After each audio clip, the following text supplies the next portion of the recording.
Howdy all, and welcome back to the Movies with Bogatir. Today we're going to talk about The Last Jedi, finally. I've been wanting to do this video since I actually saw the movie, but for one reason or another, mostly because I'm lazy, it's taken me 6 months to get around to it. And since the Han Solo movie comes out in 2 days, it figured this might be the time to go ahead and do it. So, let's talk about The Last Jedi, finally. The Last Jedi is not a bad movie. There's just way too much good stuff in it for it to be bad, but it is an absolute mess. The main problem with this movie is you have 3 separate plot lines. Only one of them was actually finished, one of them is half-baked at best, and the third is from another movie entirely, and not a particularly good one. So it's fairly easy to see why this movie gets the hate that it does, but I think most of it is undeserved. If you can compartmentalize, this is a much better movie, and you could probably do an edit that would cut it down to about an hour and a half, and if you didn't mind losing most of the Poe, Finn, and Leia stuff, it would actually be a pretty solid movie. So, since this is basically 3 movies in one, we're going to break them down and we're going to talk about them separately. So, first of all, we're going to go with the A-plot, the Jedi side of things, with Rey, Luke, and Kylo. Simply put, this part of the movie is fantastic. I think this is really some of the best Star Wars we've gotten potentially ever. And this is really the only part of the movie where they seem to be trying. I strongly suspect this is the part that Rian Johnson and his crew had a very major passion for. They really had a lot of great ideas for it, and they went all out on it. This is the portion of the movie that has a cohesive plot, it has themes connecting all the characters, and it is just completely isolated from the rest of the movie. Instead of rehashing the plot, I'm going to focus on the characters. Rey continues to grow and evolve as a character. She started off as a junker on Jakku, really just hoping for something more, and by the end of this, she's taken her place as the titular Last Jedi. I really enjoyed a lot of what they introduced with her because you saw a sort of growth towards a less black and white interpretation of the Jedi, the gray Jedi. And it's the first time we've really seen that introduced into the film series. The idea being a Jedi that doesn't completely cut themselves off from emotion.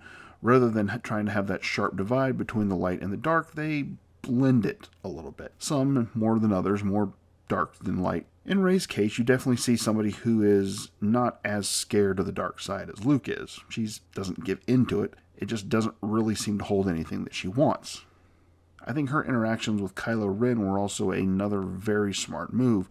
By having them connected and forcing them to talk, but not allowing them to interact physically, you made the 2 characters really sit down and hash out the issues that they have between each other, which allowed Rey to move from just absolutely loathing Kylo to wanting to redeem him by the end of the movie. And it did so in a very natural manner. You have the initial contact and the massive outburst where Rey literally tries to shoot him, to the final interaction where she is genuinely trying to take him and bring him back to the light side of the Force, much like Luke did. I liked Kylo in The Force Awakens. That rage-fueled, barely in control apprentice was good. I mean, it was better than the usual kind of seething, quiet but very controlled anger that we've seen out of other characters. It was that side of the Force that was all passion, no real restraint, and I liked it. But they moved him beyond that in this film. The rage is still there, but it's starting to crystallize, and the character growth really made him one of the standouts of the movie. I think he might have been my favorite character in the whole thing. I mean, Adam Driver can really do a lot of acting with just his face. With just the camera on him and no words coming out of his mouth, he knows how to communicate exactly what Kylo is thinking. And while we're talking about Kylo, I do feel that I have to kind of bring up a little bit about Snoke. And Rian just offed him.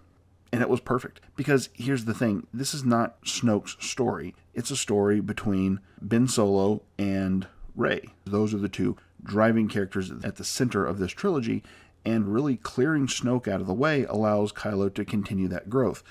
And as far as his death, a lot of people have complained, well, why couldn't he have felt the saber? Why didn't he know that that was going on?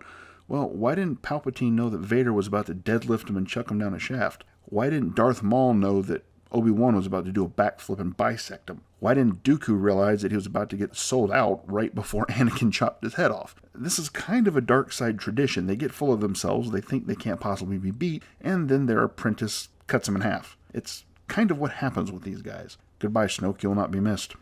And for the third major character in this part of the plot, you've got Luke. And let's just be upfront about this, they were never going to be able to make people happy with Luke. The last time we saw Luke was 1983 in The Return of the Jedi. That's 34 years ago. And for 34 years, all we've had of Luke was nostalgia, the original trilogy, and the expanded universe. And how many of us are the same people that we were 10 years ago? I know I'm not. Now, in The Last Jedi, he's 55 or even pushing 60. In other words, he's lived more of his life off screen than what we even got to see of him. You can see that he's been through a lot since we last saw him. He spent time learning about the Republic-era Jedi, and he clearly feels the same way about them that I do, that they're just massive screw-ups and brought all of this on themselves. He saw firsthand what his father enabled and what he did during the Imperial era.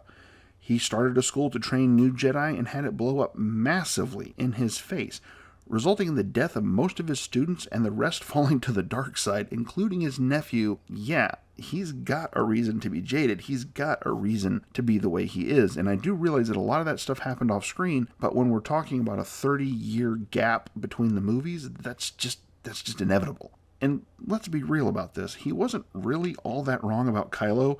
I mean, after all, Kylo's response to seeing Luke in his was to burn the school to the ground, kill most of his fellow students, and run off with the Knights of Ren to immediately join the First Order. Yeah, Kylo is not really completely innocent here. I like old Hermit Luke. Weird alien manatee milk and all. The theme here is very strongly dealing with your past, and we see three separate approaches to it. In Kylo, you see the attempts to obliterate it. In The Force Awakens, he killed his father. In this movie, he almost kills his mother, then watches as she is killed, at least as far as he knows. And then at the very end, he's imploring Rey to leave her past behind. Kill it if you have to. And in a way, he's defying his past. He's taken a look at where his mother and father came from, and he has thrown himself wholly in the opposite direction. In Luke's case, he's just flat out running from his past and hiding, fleeing into exile because of what happened with Kylo, seeking to end the Jedi and their way of doing things because of it, and by extension, the Jedi's failings.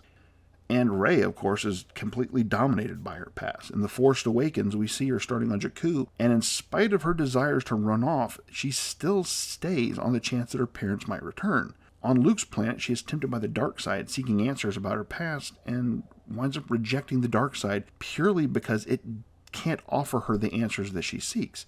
And much of her conflict with Kylo comes from his killing of Han, Ben's father, and the man she was starting to see as a surrogate father. Although, let's be honest, Chewie is kind of her surrogate father. He takes her to Jedi practice, waits for her while she's there, takes her off to visit the boy that he's not too wild about. I mean, let's face it, Chewie's basically her dad. And finally, she gets hit with the bombshell that her parents are junkies. But what does she do? She stands firm. She's unwilling to let the past change who she is, even though it very clearly crushes her soul to think that these people that she's waited on, the people that she's sought for so long, just didn't care about her and cast her off. And this theme really connects these characters, and I like the way that the movie worked in how these people are all dealing with their paths without shoving it in your face. Very clearly there, but I never felt like it was harping on it. Really wrapping this plot line up is coming into the final fight with Rey and Kylo, and it was just gorgeous. I wasn't wild about Snoke'S throne room when I first saw it with the solid red, but when they start to burn the place down and they're fighting, it was fantastic. And it's just brutal, fast, and creative. And it does a lot of things with lightsabers and fighting that we haven't seen done before. So let's move on to the C plot. I'm going to skip to the C plot because I don't really want to dump bile all over the ending of this. And the C plot is Rose and Finn padding the runtime in a 2.5-hour movie. I have zero good to say about this. If the A plot with the Jedi is solid gold Star Wars, this is a dumpster fire. This is Anakin and Padme on Naboo levels of awful. Well, actually, I take that back. It's not that level of awful. It's worse, because at least Padme and Anakin on Naboo had those two getting together, which advanced the whole plot line, whereas Rose and Finn, it does nothing. And at the end of it, makes everything worse. So let's talk about the characters. You have Finn, who showed a lot of growth during The Force Awakens, starting off as a terrified stormtrooper who wanted nothing to do with the First Order, tried to run away, but at the end decided to stand his ground, to stand and fight back against the First Order. So, what is the very first thing we see him doing in The Last Jedi? Running away. Yep. They just completely rolled back all of Finn's character development and threw it out the airlock. Then we have Rose. I think the best description you can make of Rose is the fact that her sister, who died in the first 5 minutes of the movie, was a far more interesting and compelling character than she is. She is a janitor who somehow miraculously knows how the First Order is tracking the Resistance, and actually turns out to be completely right. She also has some of the stupidest lines in all of Star Wars. Why would you stop me? I saved you. Tell me. That's how we're gonna win. Not fighting what we hate. Saving what we love. Yeah, that one, which is literally the opposite of how wars work, Rose. And you successfully doomed the rebellion. If it wasn't for a last-minute saving throw by Luke Skywalker, Rose would have destroyed the rebellion right then and there. Congratulations. And she's also a Finn fangirl for reasons, because we needed a love triangle. I mean, that's what this trilogy really needed, is a love triangle. However, I will say that when she does wind up kissing him, it is hilariously awkward, and Finn looks as genuinely confused as the rest of the audience does. And I don't really want to get into this plot because it's just stupid. There's some crap about a casino world and war profiteering, and they threw away a perfect chance to have pod racers in the new movie for an animal abuse thing, and Benicio del Toro is here for reasons. Oh God, this just adds nothing. It doesn't have any of the themes. It doesn't tie in with anything. It just wastes 20 minutes in a 2.5-hour movie. God. Moving on. The B plot is Poe, Leia, and the fleeing Resistance. And this manages to be the one thing you would never think a Star Wars movie could be. Boring.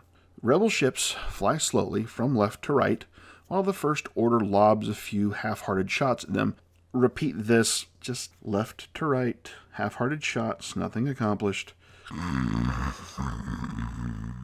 Right, review, B-plot.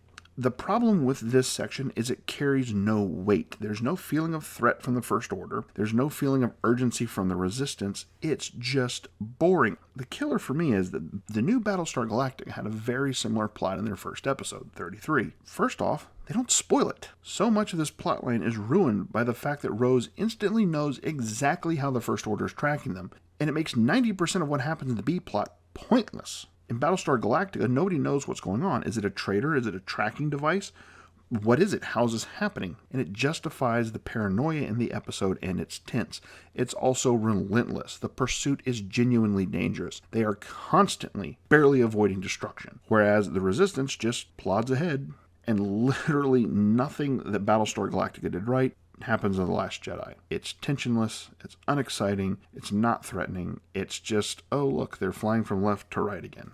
So let's talk about the characters that are involved. So let's talk about Poe. In this movie, all you really need to know is that it's Poe's job to be wrong. No matter what decision he makes, no matter what course of action he takes, it's going to be wrong because the plot has decided that Poe is just wrong. There's no reason for Holdo not to tell Poe what's going on. He's the second highest ranking person left in the Resistance, yet she won't even let him in on what the plan is. She's just snarky and nasty to him, simply to be snarky and nasty to him, and it's weird.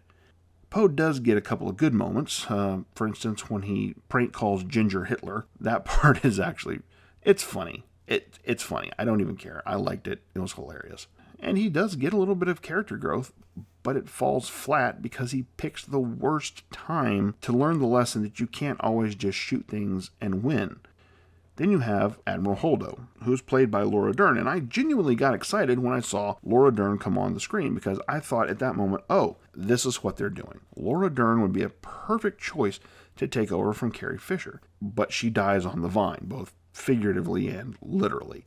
First of all, like I mentioned before, she's just unnecessarily secretive from Poe. She just seems to revel in putting him in his place over and over again, lording over him with his demotion, refusing to tell him what's going on, and then complaining because somebody who cares deeply about the Resistance, somebody who is known to be somewhat rash, acts rashly because he's being kept in the dark. We're told that she is a great strategist, but the only plan we ever see from her is to just run and hide. The audience is right there with Poe. When he asks her, "What is the plan? Tell me what's going on," and she wears a ball gown instead of a uniform. She's an admiral. Why is she wearing a ball gown? She does manage to die spectacularly in the end, but she really shouldn't have, brings us to Leia. And this is touchy, because I do appreciate that Carrie Fisher came back, and that she put her all into the role, and that unfortunately she tragically died once filming was done. And that colored a lot of the way that I looked at her part in the movie.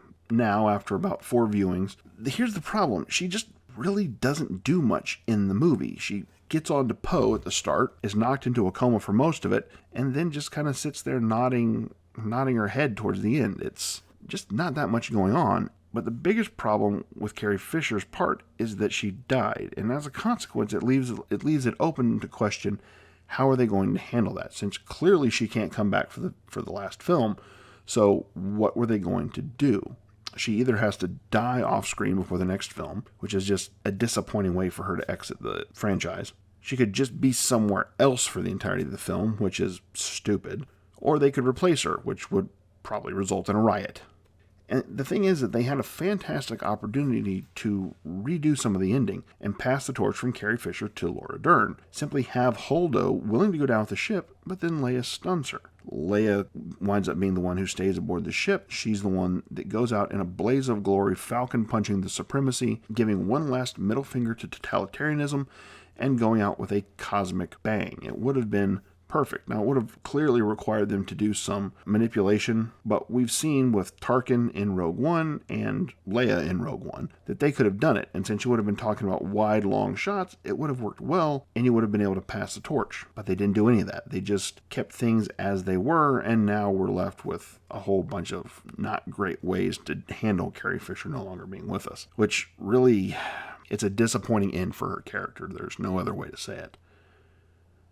But now that we've talked about the 3 plot lines in separation, now we're going to bring them back for the ending, and there's just not a whole lot to say. The Resistance cruiser nuking the Supremacy is probably the most beautiful shot I've ever seen in Star Wars. That whole short sequence was just jaw-dropping in the theater, and I still absolutely love it. And then the fight on Crate was equally gorgeous.